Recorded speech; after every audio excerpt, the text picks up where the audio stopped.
Good afternoon, good morning, good evening, whatever time zone it is with you in the world. It is your Lord and Saviour, and today we're going to be taking a look at the official Fallout TTRPG by Modifius Entertainment. That was released in 2021, but saw a bit of a reinvigorated interest as part of the Fallout boom, for lack of a better phrase, pun not intended, that happened a couple or so years ago now, due to the release of the Amazon Prime TV show Fallout, based on the franchise of the same name. Fallout, which is mainly developed by Bethesda now, but it started off with Interplay Media, these games taking very different tones and directions from each other, but that's going to be something I'm going to be talking a little bit about in this video, but I also explored a lot of this in my How to Run the Fallout TTRPG video, which is going to be on a card up there somewhere now, so do check out that video, because as I said, bits of it are going to be referred to in this very video. And I was one of these many people who wanted to try and get into Fallout. I had played Fallout 3 in New Vegas when I was a teenager, but at the time I didn't really gel with it, and since then I've watched a lot about Fallout online, played some of the newer Bethesda ones, didn't really gel with Fallout 4, which is a little problematic given this book, but I'm going to talk about that in just a moment. But I really enjoyed some of the older Fallout, and I actually love, despite how controversial it is, how the games have changed the tone and setting through Fallout 1 right up until Fallout 76, which does have its pros and cons depending on which angle you want to look at. So when tackling about 30 years of media, how do you condense all of that into this book? Is it good? Is it bad? Would I recommend it to you, chucklefucks? Well, you're just going to have to stick around and find out in this very review. And of course, as this is my review, all thoughts and opinions are my own, so if you disagree with what I say, that is totally fine. It does not mean that you're right and I'm wrong and vice versa, and if that really bothers you, just up your dosage of copium or fuck off. Anyway, let's have a look at the book in question, this gorgeous tome.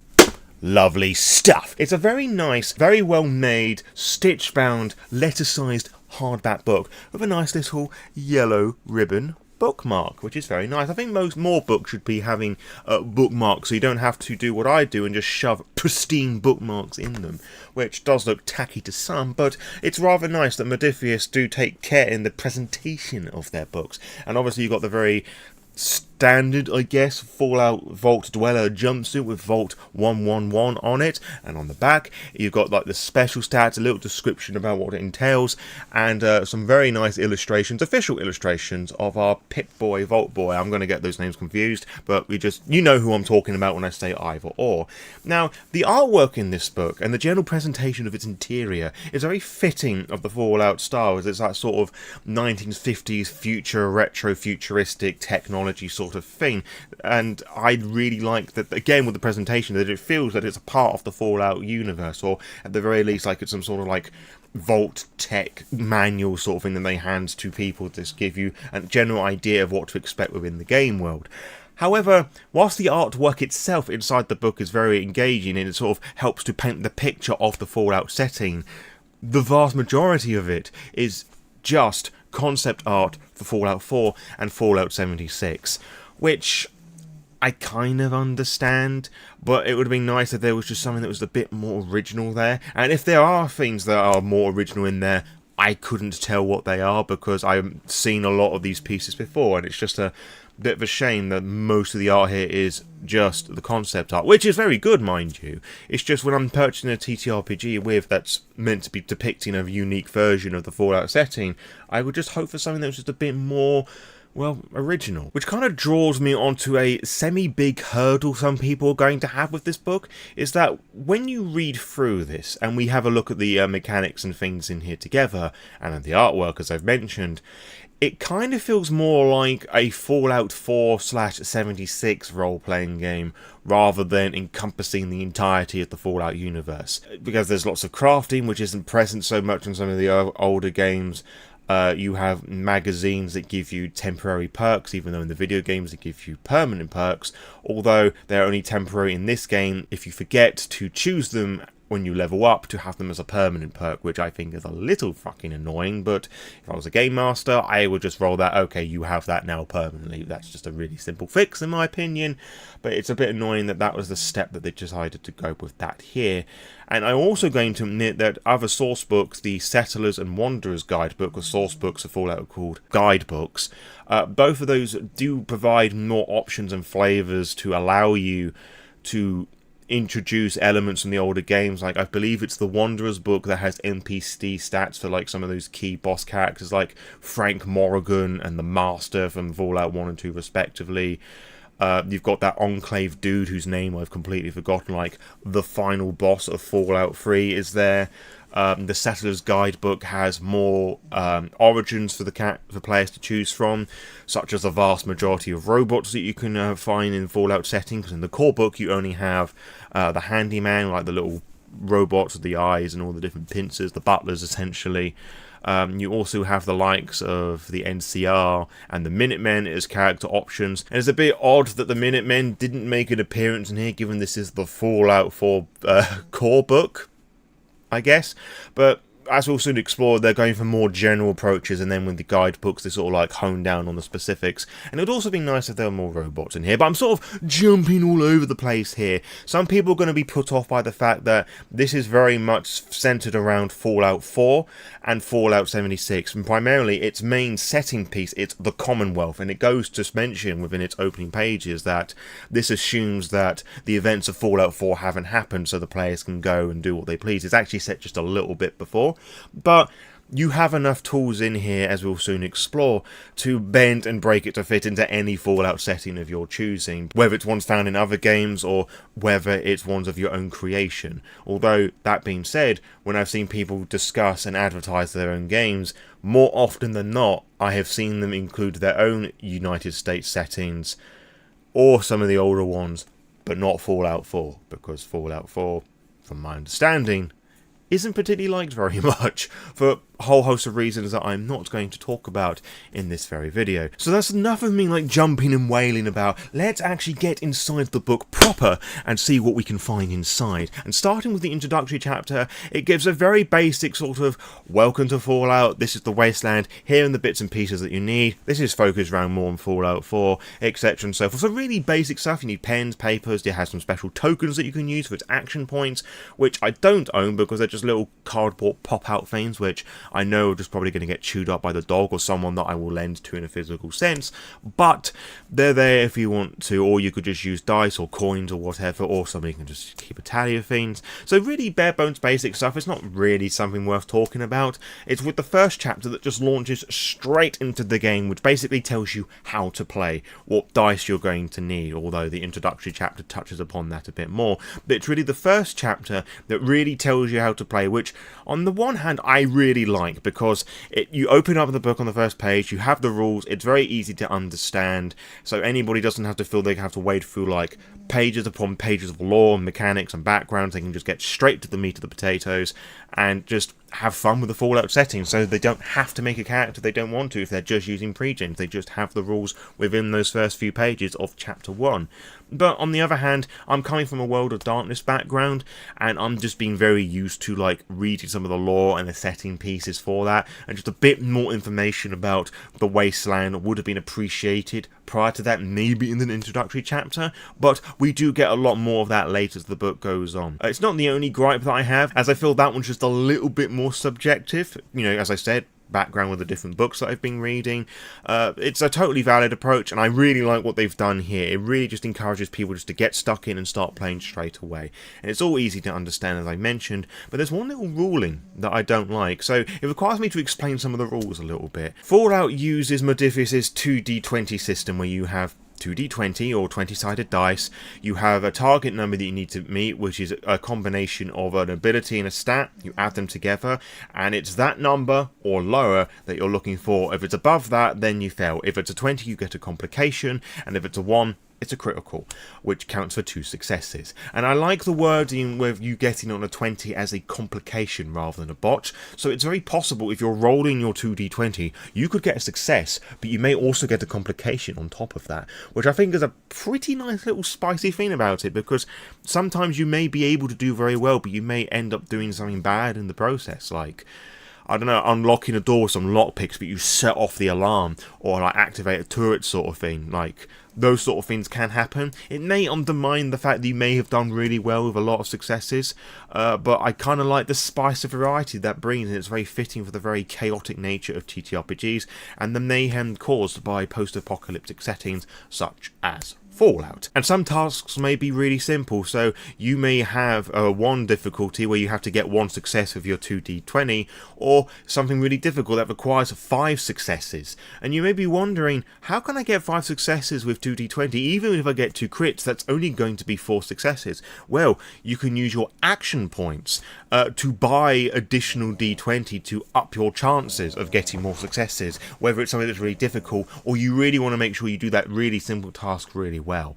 And the interesting thing about the action points is that it's not an individual action point, it's a pooled action point system. So if you've got a group of 4 players, they are all going to start with 4 points, and they can get to a maximum of 6. Now the Games Master has their own pool as well, which starts as equaling to the number of players at a table, but they don't have a limit as well. And there's a whole different host of things you can do with action points, both in and out of combat. But the one thing I don't like about action points is that you can spend an action point to gain a bit of information from the Games Master, depending on the successes and what the character may or may not at the given time, which I find a little annoying, because I feel it's rather in a player's nature to ask questions about things, and if they put it behind a currency, which is effectively what that is,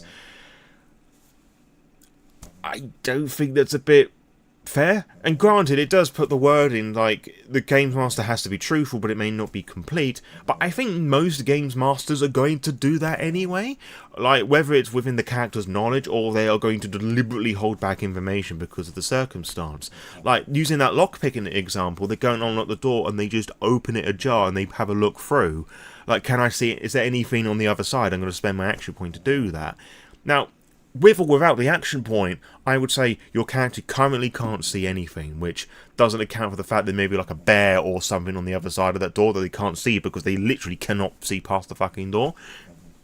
So the system can be abused, but I don't think that an action point should be spent for that personally. I don't know, it's just a weird choicing for me personally, but other than that, I've got no problem with the rules. It's actually really simple to get into, especially if you're coming from a Dungeons & Dragons background, or RSR, or any other system that uses D20s, because despite the popularity of the Fallout game, I haven't actually seen a lot of it talked about online on YouTube. I haven't seen a great deal of actual plays out there, and some of the larger TTRPG Fallout related videos out there are these ones which mutate the Dungeons & Dragons rule set into the Fallout setting, which I find super fucking frustrating, because channels of that size could have easily have showcased the Fallout TTRPG, and those games decide actions with d20s or a singular d20. Fallout does 2 d20, and damage, as we'll talk about, is calculated by rolling a bunch of d6s rather than all the other damage types. So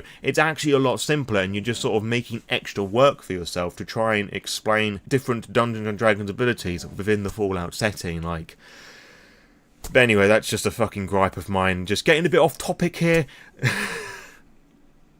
As I'm alluding to combat, I might as well just move over to Chapter 2, which is all about combat. And again, I am loving that all the rules and systems that you need to play the game are front and centre, so players are not having to search through pages upon pages of lore. They can just get stuck right in, despite my little personal preferences and grievances that I alluded to a moment ago.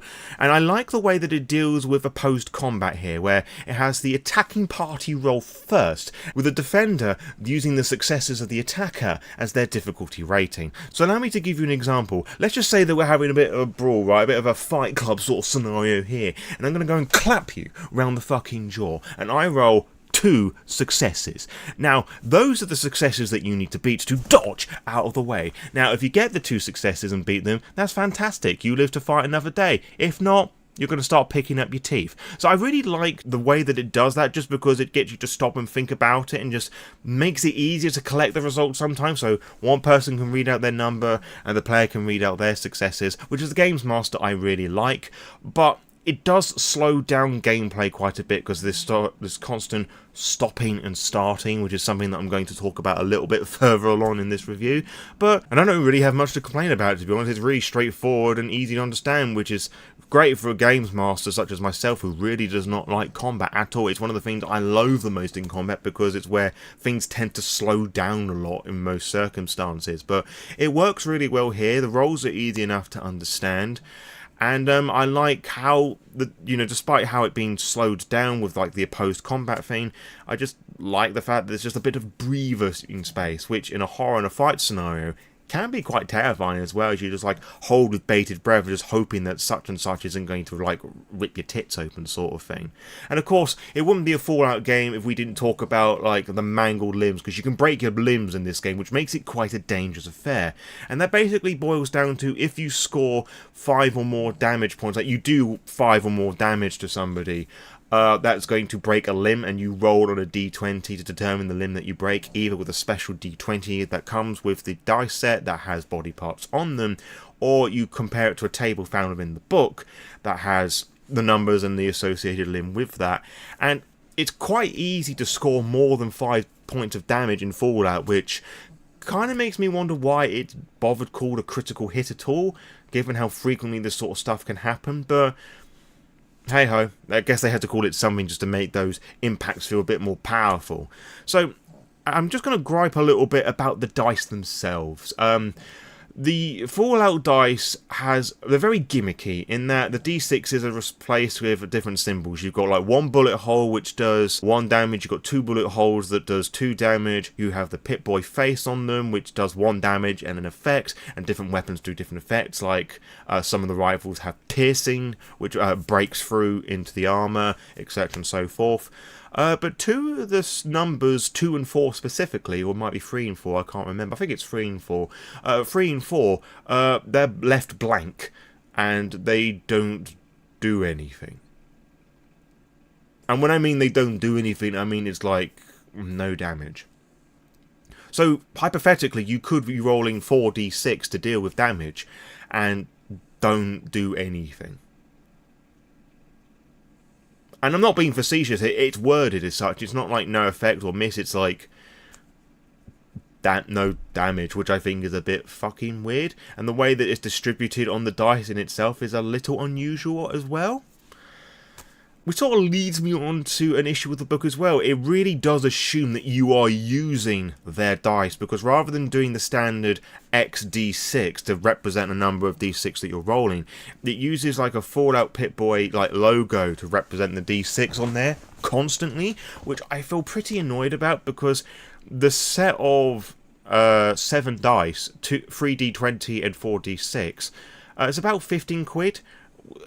You can buy D6s and D20s for much less than that, which is annoying, and it did lead to some moments of confusion with me when I was doing character creation for pre-gens of my players, where during character creation your characters get equipment, which I'll talk about in a moment, and some of them get like X number of ammo of the gun type that they get, and I believe with the Vault Dweller it was like 6 plus 3 D6, and I don't even think you usually find it worded that way either. And I just had a look at the symbol as like, okay, if I'm rolling the Fallout dice here, which have 2 of its numbers missing, how do I translate that?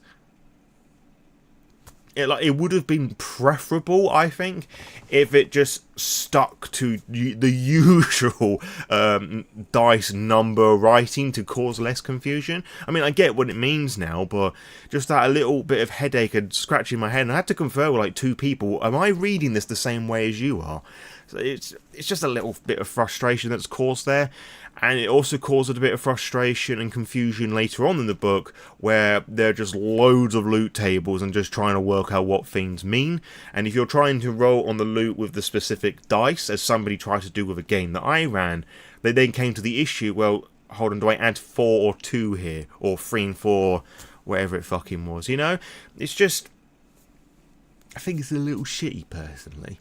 So far things are looking pretty good for this book. Like, my complaints for the most part have been rather nitpicky and subjective, and the organisation and the presentation of the information has, for the most part, been okay. Yeah, there's some spelling errors here and there, and some questionable editing choices with the writing, but I can look past some of that because I honestly don't care, and I really have to like pay attention to notice stuff like that. But it's with the 3rd chapter, which is all about character creation, I feel all of that begins to quickly unravel, and my complaints become far more numerous, and it's going to create the impression that I don't like this book, which I do and I don't, but I'll get onto that at the end of the review. So the 3rd chapter is all about character creation, where players will probably leap to first before even reading the fucking rules, because let's face it, we've all done that at least once in our TTRPG career. And it's, as I said earlier on, it's a very general presentation of your options for player characters. You've got your ghouls, you've got your super mutants, you've got vault dwellers, survivors, which are basically humans who didn't end up in a vault, and you have Mr. Handies, the robots that I mentioned earlier on, and you have the Brotherhood of Steel initiates, which I find annoying because on a personal level, because for more games than not, the Brotherhood of Steel are not the heroes. They are a weird techno cult. But Bethesda have got a massive throbbing hard-on for them and like to present them as the heroes of the wasteland, which I don't know why. Maybe it's because their particular brand of power armor looks really cool. I don't know, maybe they saw the name of the Brotherhood of Steel and thought that sounded pretty badass, but let's be honest, if you have to call yourself a Brotherhood of anything, you are a fucking cult. But regardless, you can play a member of the Brotherhood of Steel, the Fallout setting, and with their equipment loadout, because all the different origins have, like, different equipment loadouts that depend on the sort of individual that you want to be. But the easiest example I can describe is that there are many different versions of Mr. Handy. There's some that are combat focused, there's some that are nannies, some that are farmers, some that are butlers, and they've all got different names and they've all got slightly different equipment loadouts, which is sort of the closest that we get to classes in the Fallout TTRPG, beyond the origins themselves. And the Brotherhood of Steel Initiate has the most powerful starting armor with like 2 difficulty ratings across everything, which is a bit fucking silly if you want my opinion, but what the fuck do I know? So I'm getting a little ahead of myself here, so I'm just going to rewind and put myself to the beginning of the chapter, and I really do not like how this chapter is formatted / structured at all. Like, there are things that happen at the beginning that should be in the middle, things that happen in the end that should be at the beginning, and etc. and so forth. So, like, the book starts with talking about your special attributes and the skills which you put points in later on, or ranks, I should say, which are character creation. They can't be higher than 3, but your tag skills, which are the ones that are, like, specialties, I guess, for lack of a better phrase, which is depending on the character concept that you're doing, they can't be higher than 3. So everything else that you put numbers into is going to be 1 or 2, because I think most people are going to have like the tag skills as the highest and everything else beneath that, which does create an issue I think that some players may have, is that the special and the target, the special and the skill numbers are going to create a fairly low target number. And given the wildness of the swing when you roll a d20, it's going to create a lot of failures. But when I've run it for people, for some fucking bizarre reason, there have been lots of successes. So what the fuck do I know? But I can see that being an issue for some people, where it's not going to make characters and players feel particularly strong or impactful. There's a lot of chance of failure, but I'm a games master who encourages failure and the chaos that brings. It creates a lot of the spice. Sure, a lot of good things happen when you get things right, but that's just something that I know that some people are going to be a little bit irked by, for sure.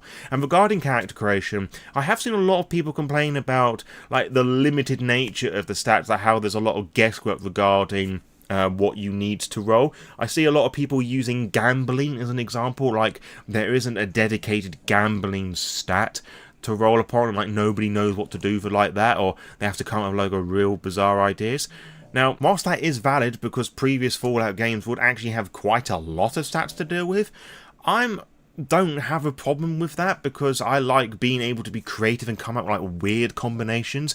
And using the gambling example, I personally would use luck and barter. And luck isn't really used at all as an attribute in the Fallout games. You may want to replace it for something else if it's higher than a particular stat.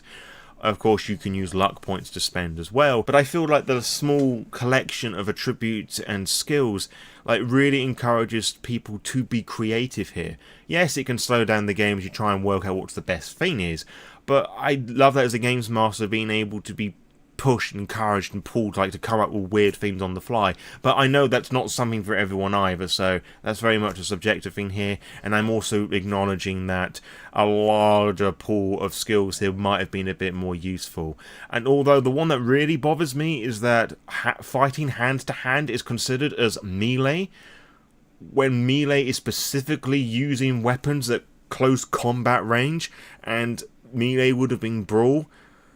and I had issues trying to find like a hand-to-hand thing, because I had a scenario in a game where somebody just went to punch somebody out of the way, and I could not remember for the life of me what was needed to roll for it, and then how much damage was caused. And that really did slow the game down, and I still feel pretty embarrassed about it, to be honest, but the shit happens, I guess, but that's something I'm going to remember for life now. But I find that really weird. It's not something I've seen a lot of people talk about, actually, so it encourages creativity, but there were some weird fucking design choices. But anyway, going back again to my original point with skills and specialty, it talks about all of that, and it talks about what each of them mean with some very nice illustrations for the most part. Some of them are rather less in quality than the other, what the skills and tributes means. It then leads on to talking about how to do character creation and the origins. But surely you would want to start with the origins and then do the stats, like choose your, the origin that you're going to go with, and then use that to inform the character option, and then just put those few pages after that, and then have the summary at the beginning of the chapter, but not where you're not having this issue where you're constantly having to go back pages to find information that you need right now. It would be better to look forward in a book rather than backward in a chapter, surely. And this also happens like shortly after this as well, where it has like derived stats and like your weight and like damage resistance and other things like that. That should have gone like at the end of the chapter rather than like roughly in the middle. I just think it's a bit weird, and I get caught off guard with it every single time I'm making a character with it, and I just find it a little frustrating to deal with, honestly. And then we're on to the origins part of the chapter, which I've talked a little about already, and I've got issues with most of them. I've already talked about the Brotherhood of Steel. I do not like how the super mutants are presented. I actually think it's a bit borderline offensive to how the super mutants are presented in game. Yes, many super mutants, like many ghouls, are presented as nothing more than just like bloodthirsty monsters that are just immune to irradiation. Ghouls, interesting enough, heal from that, and I wasn't aware of that being a thing in the canon, but I'm not the biggest Fallout nut, so you can let me know just how much I'm missing with that bit of information. But the super mutants' skills and special attribute stats are capped. I seem to recall that the skills are capped at a rank 4, and I think the highest you can go up to is 10 or 9 or something like that. But the charisma intelligence are capped off at 6, which I really don't like, because there are many examples within the Fallout games, Fallout 4 included, mind you. In fact, the art that they use for the super mutant in that chapter is actually an intelligent and very much sentient fucking super mutant. Fallout 1 and New Vegas have so many sentient super mutants, albeit different levels of sane, but there are many super mutants who are far more intelligent and prolific in the Wasteland than the player characters, and I just think it's a real misstep to have them all presented as just lesser than that. And given how many of them are treated as subhuman or lesser than the humans, it's kind of walking across some dicey racial grounds, I feel. Yes, I know this is the Fallout setting, and part of the horrors of that setting is the discrimination with the ghouls and the super mutants, but to have that baked into the mechanics of the character creation, it's a bit weird. It's kind of like D&D presenting different stats for women characters. It's sort of like that, but it's significantly worse, I feel. And also, super mutants for the most part are green, and it's getting that sort of like D&D like orc controversy that happens a lot with that. I don't like it. It's a bit icky. And I also don't like it that it just shows a huge misunderstanding of super mutants. And if I'm running a Fallout game and somebody wants to be a super mutant, I'm ignoring that, because that's just stupid. And I hate the fact that I have to do something like that, but it's just a bit fucking wank, honestly. The Mr. Handy robots are this close to being busted because they start off with some really powerful shit, but they're offsetted rather nicely because they don't heal like every other organism that you can play as in the Fallout setting. As they are robots, you have to physically repair them, and if you don't have the required tools or the craftsmanship to do that, well, you're kind of fucked, mate. And that obviously applies to the other robots that you can play as in the other guidebooks as well. But outside of the super mutants, the origins I have the most grievances with, oddly enough, are the Survivor and the Vault Dwellers. And I have to start with the Vault Dwellers to make the Survivor one make a bit more sense. The Vault Dwellers, they start with 3 tag skills, which everyone else has 2, and a tag skill but they're basically specialties that your character would have. And if you make a roll that uses a tag skill, rather than just a 1 being a critical, whatever that rank is, it counts as a critical as well. So let's say with our fighting example earlier on, I have a tag skill with melee and that rank is 3. 3 and below are considered as critical hits there rather than just 1. I understand the idea and the thought process behind the Vault Dweller having 3 tag skills because they have the more selective training. I think that's the selective breeding, or it's selective upbringing, I believe is the phrase that they use in the book. Because of course all the vaults have a different purpose and motive for its dwellers, and they have a much better standard of living, at least in theory.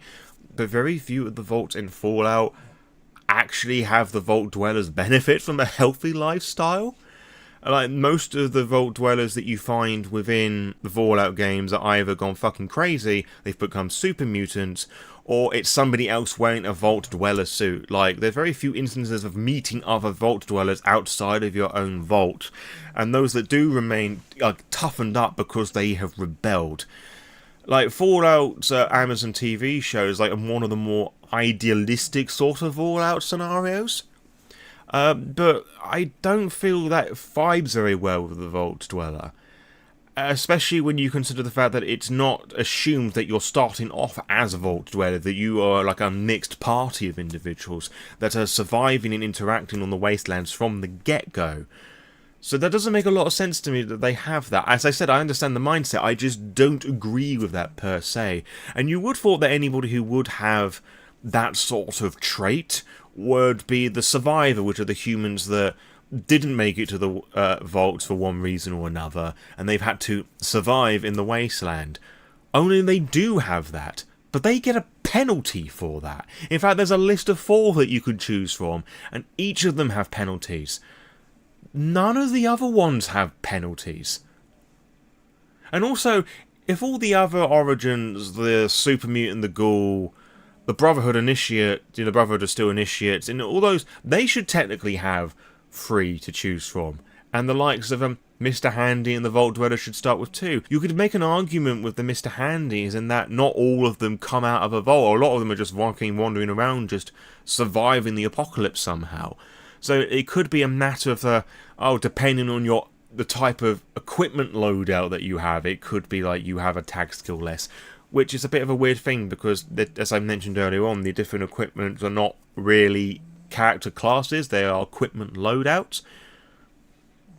There's a weird way of handling that, I get it, but it's just a little unusual, and I think it's really with the Survivor is the only one that gets some pretty mean penalties, in my opinion. I'm going to talk about the next 2 chapters together, which take up most of the book, to be honest, as they kind of go hand in hand with each other, and they share similar complaints as well. I've got very little good to say with all of them, and it's very subjective for them.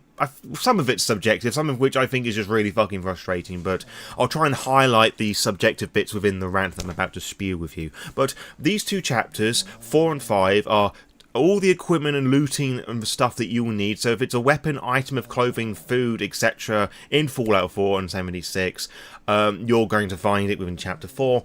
And in order to scavenge shit and to loot shit and crafting, you're going to find all that shit in the following chapter. I might have got some of that the wrong way around, but basically these 2 chapters sort of are the same sort of Fallout open world shenanigans shit. And it's where most of the Fallout 4 and 76-ness really comes through, because if it's as I've already said, if it's in Fallout 4, you're going to find it here for sure.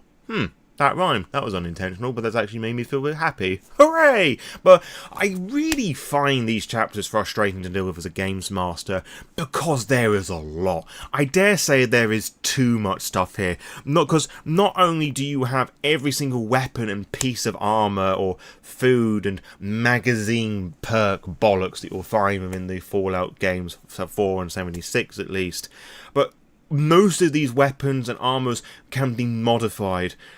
And it's just a lot to deal with, and a lot of it's tables. I've never been so overwhelmed with tables in a TTRPG book, ever. And it's all fine and handy for a player who just wants to, look around a room to find anything. because that's fine, because now you've got a roll on a table, and then depending on what you roll and the size of the room that you're in, you're going to be getting a whole host of nonsense, really, which is sort of in line with the exploration and the randomly generated nature of the Bethesda games, where you can search a body and find all sorts of crap or crate or whatever. But if you're doing it with like 3, 4, 5 people, that bit of bookkeeping just really slows the game down, and then having to flick through the book at multiple pages to try and find, okay, you found this armor, this bit of food, this weapon, this bit of weird fuel, like this ammo for a weapon that you've never seen before, that you don't even own. It's a little frustrating to deal with, and if you're someone like me who likes to run games in person and or likes to use things in physical books, there is a literal load of page turning to be had with that, and it's not so much more fun with a PDF either. And if you're doing it in the physical sense of a group of people, and not everybody's going to be bringing a book, there's going to be at least one person that's going to be like getting the right page up and like handing them the book, because it's just fucking easier just to get them to read and write stuff down. So there's a lot of waiting and stopping and starting when you're doing a lot of scavenging, and it's Fallout, so of course the players are going to be doing that. But the thing I find the most frustrating with this is that the scavenging rules aren't complete and fully included in the core book. Because it gives you an example of what to do, and it makes a mention like, oh, depending on the room sizes, it's going to depend on like the amount of everything that you're going to find, which makes sense, and it also depends on how much of a room's been searched already, which I also really like. But the example that they give, and it's all done like in character, in game, and using characters and ideas from Fallout 4, which I think is pretty cool. There's some Easter eggs to be found there as well, which I also think is really cool, and it shows a bit of dedication towards the writing team have for the Fallout game, or at least some surface level knowledge of Fallout 4. The example it gives, it makes a load of references to numbers and statistics that aren't present within the book or within the fucking pages that you mention them. You have to refer to the Games Master booklet, either as a PDF version or the physical book, to get the full scavenging mechanics, which is fucking rude, honestly. Like, as jokey as some people may interpret that to be, it's super frustrating. In order to play the game, I need a minimum of 2 books, or a core book and a booklet, which it wasn't particularly cheap either. It was like 10 quid. Like, come on.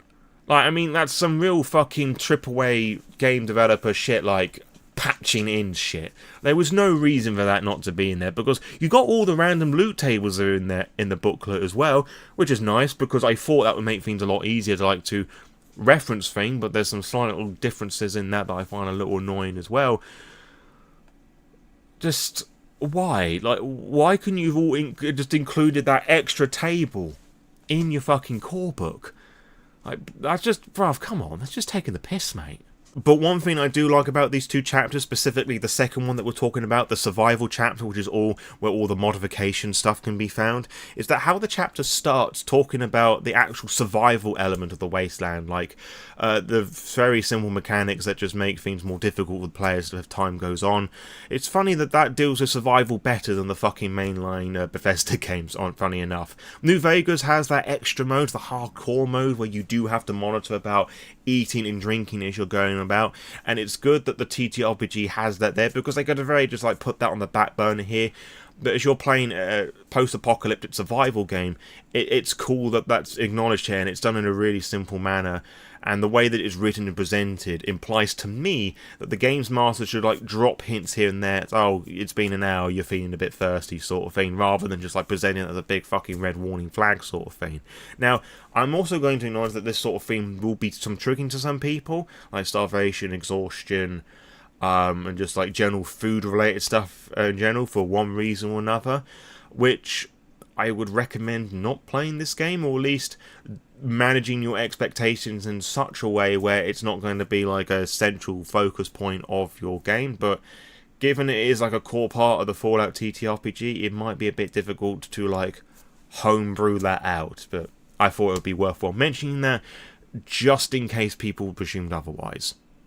The next 3 chapters, I know it's a big number now, I'm going to talk about generally because I kind of have the same sort of praise and complaints with it.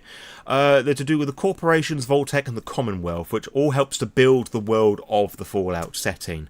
I don't particularly like the Commonwealth taking a much centre place, but that's to do with my own personal grievances with the Fallout setting, but I do like it that they do present something for players to do, so if they don't know anything about Fallout or Fallout 4, but they have no idea how to build a TTRPG setting, because this may well be somebody's first TTRPG. They have like a campaign setting to work with, like landmarks and people and places to go and speak to.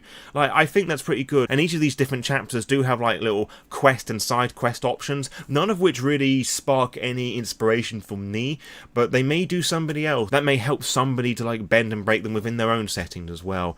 I do find the ones for the Vault-Tec chapter and the corporations to be rather lackluster, and the Commonwealth and the Vault-Tec chapters also have like random events that may pop up, and again I find them all to be pretty lackluster. They sort of do fit within the like early Bethesda Fallout 3 level of wackiness regarding to random events that happens, especially when you roll in a scenario where you've got 2 different factions like sparring off against each other and they're completely ignoring you. That feels very Fallout 3 to me. I like some of the Easter eggs that are referenced to the subheadings of that. You can go and read that for your own leisure. But it doesn't really do much for me, so I just end up writing my own, which I've used some solo rules that you may or may not have seen at this point, because I'm recording this of late June and I'm still working through them, so if they appear, it's going to appear in a card someplace somehow. So do check that out when you can. The corporations, fun enough, is the chapter out of those 3 I find the most engaging, because the Vault-Tec stuff I sort of tend to ignore, because I really like the Tim Kaine approach of doing that. If you've got no idea who that is, do your fucking research, but he's got a whole YouTube channel talking about the original inception of Fallout, and I find the things that he came up with far more interesting than what's presented with Bethesda games, and also with this book. It is referenced a little bit, but the Vault-Tec stuff does relate a lot more to the Commonwealth Fallout 4 stuff, which again has its merits and pros depending on your outlook on life. But the corporations does actually help to world build the Fallout setting a lot more, like Robotech and the Nuka-Cola stuff, what was happening before the bombs dropped, what they could be doing with now. Again, similar sort of like quest and side quests ideas, but I don't really find any of them engaging. But that does really help me to understand a lot more with the Fallout setting, because I don't actually know a lot about the corporations, and it was really interesting to learn and like to get inspirations for my own ideas for Fallout games, and in the off chance I wanted to pick up and plot people in the UK because I am British in it, and I might just want to explore what that sort of thing may look like within a sort of 1950s futuristic Fallout style of Britain. Who knows?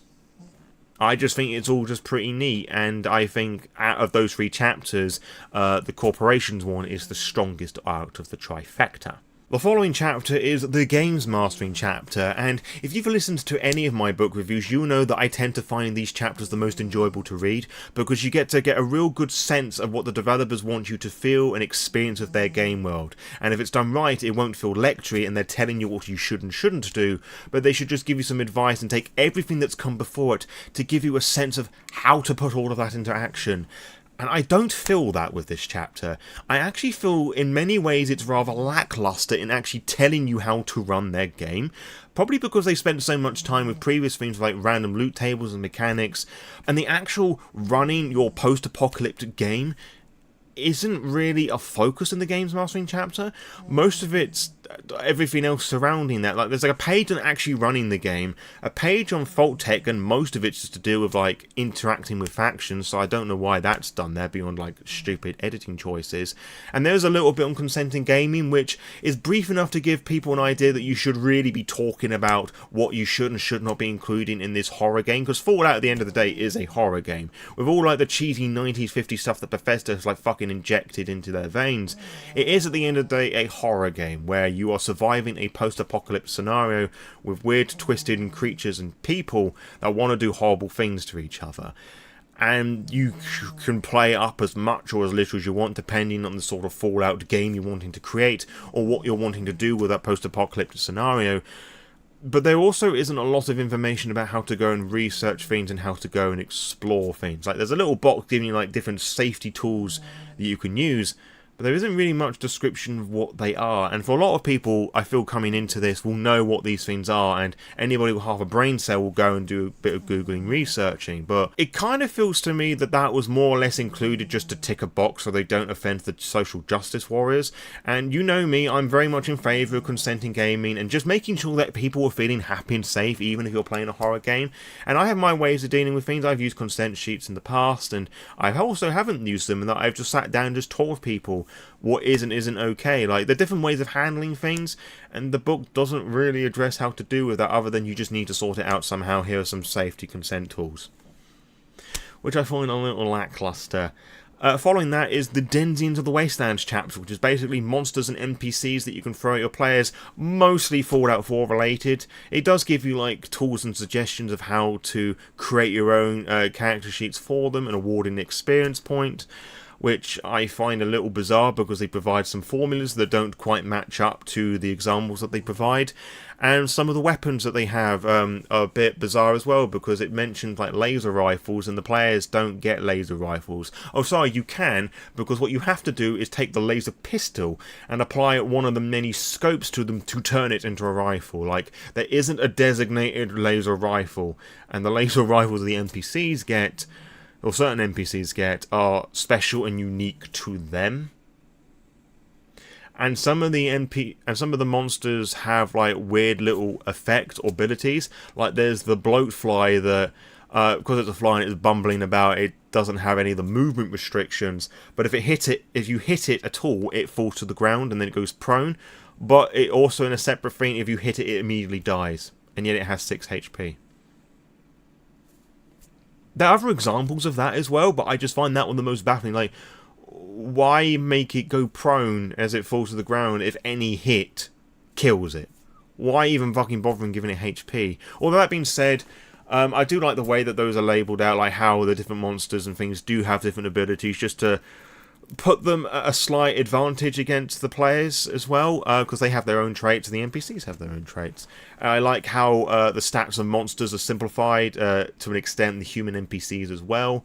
I do like it that they give you the tools to create your own characters and monsters if you so wish. I think with the monsters it could have been a bit more expansive, where they could have added like, this is what happens if they wean, this is what happens if they inject poison, like, to make it really customizable.